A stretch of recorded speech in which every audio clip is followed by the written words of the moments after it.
Hi Megan, Ashley here. It's good to watch your video and be replying to you again. I just wanted to say, first of all, I really loved how you connected to and expressed that connection with the different beignets and what you were going to do regarding your new position.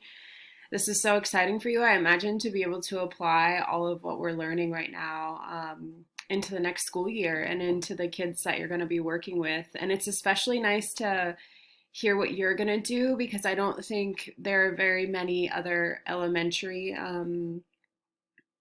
people on our team. And while you're doing 4 through 6, that still does meet some of the elementary kiddos I'll be serving as well. So I was really excited to hear about your ideas, and you gave me some ideas. So yeah, anyways, moving on. The first thing I was gonna wanted to point out was that you were talking about how you and your principal have identified a lot of behavioral developmental delays that are happening.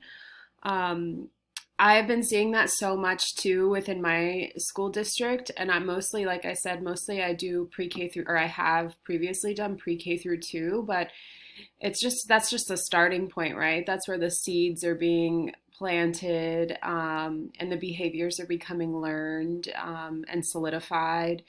And so that's really challenging, and I imagine for that principal of trying to take a step back and be like, okay, what hat do I put on, and how do I flip that switch, or how do I switch that hat, I guess you could say, with those kiddos. That has been super challenging, and I'm really excited for you and for this campus to be able to have an actual counselor on the campus, because those behavioral developmental delays, it's behavioral and it's emotional. These kids, I feel like they might be at like 7 or 8 years old, but emotionally they're still like a 3 or 4 year old. So their behaviors don't match their age, and it's so challenging to work with sometimes. But it also, that speaks volumes, being that we experience it, you experience it. I'm sure other people are experiencing it as well. And it just really shows that, okay, what do we really need to teach and work with these kids?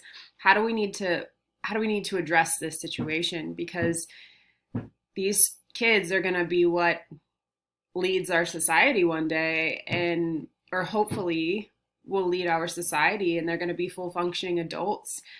Um, so yeah, I'm gonna go back. I have one recommendation, or just something I wanted to tell you about later. It's called TBRI. I've talked a lot about it, but I'll come back to it. So I really loved how you were talking about with the middle school, those 6 pillars of character, and to address those behavioral issues. And doing that lesson planning, it's so amazing that you're already planning it out right now. I imagine that's important. But the 6 weeks, or the 6 lessons that you're going to do with them, those are probably going to be incredibly powerful. And so much so that I kind of want to look into them myself. If you have any resources regarding that, please feel free to share if you'd like, but no pressure. And then in 6th grade, they start exploring careers. I expressed in my video, my district has no career curriculum, career or college readiness curriculum for K through 5. They have it for 6, 7, and 8. Now, that's not to say that schools aren't doing something. I'm sure they're doing things about it, but mostly what I see is everything is for social emotional curriculum. And I think with the 6th graders, and I expressed this to you before, taking them on those field trips to colleges, to campuses, that's really important. And I also think it's really empowering for them to be so young and start setting those goals at such an early age, to be able to know what they need to do in order to obtain and go to college if they choose. That was something else that you said in your video that I thought was really powerful too, is because some kids don't want to go to school. Some kids, like we've talked about, are ready to enter the career force, and they're ready to go to like the military, and exposing them to all the options and letting them choose is where I think we're going to have, the most success with them continuing on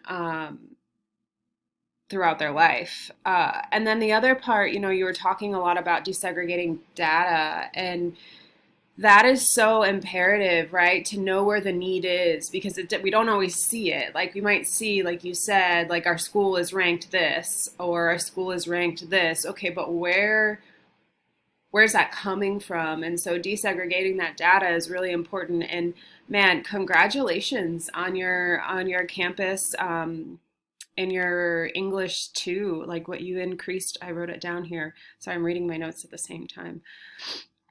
I think you increased 10, 12, 13% on your reading too. That's really amazing. It shows that all the hard work that was put in, and especially in such a like difficult, crazy year this year. So that was really awesome that that happened. And I think it's really great that you're going to identify those students and you guys use those visuals. I imagine if I were a teacher, because yeah, sometimes things we have so much going on, right? That and I'm not making excuses. I'm not saying it's okay, but that does happen where kids do fall through the crack.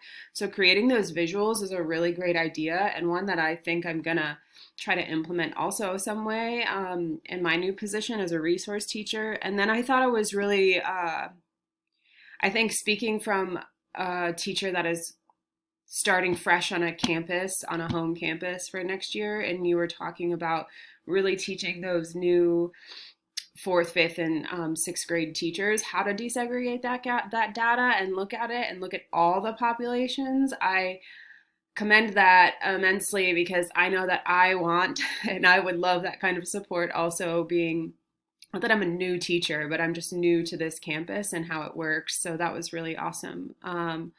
Overall, I loved it. And then, oh, the one thing I also was going to go back to was how you're talking about the K through 2 not doing so well. And you're right, those kiddos lost so much of that crucial part of the education and the reading and the writing. I think that like in my position was cut for next year, my old one, and we do a lot of behavior, and I just know that we got an email saying next year we're going to be all in person. There will be no virtual learning for AISD. And I know that those behaviors and a lot of those situations are going to arise again because these kids are going to be so far behind and the expectations are going to be so high for them. So I'm a little bit concerned and yeah.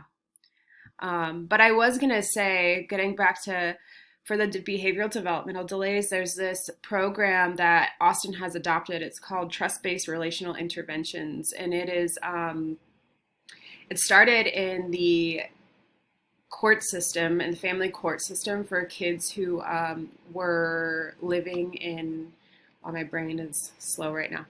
Who were living in foster care, and they were having issues or troubles adapting to being in school or being with new families. And it's just this really great model that is all about connecting, empowering, and correcting these kids. And it's utilized a lot in elementary schools, but the camps and the stuff that they do with high schools are really awesome as well. And I think it can be utilized across the board. I use it like with people I know, not like adults and friends. And it's just a way of connecting with people that I would, if you have any interest in it, I'd be happy to share some links or some articles that are just really, really powerful in working with those behavioral and emotional development. So yeah, great video. I loved it. Thank you for sharing, and I look forward to seeing you again. Bye.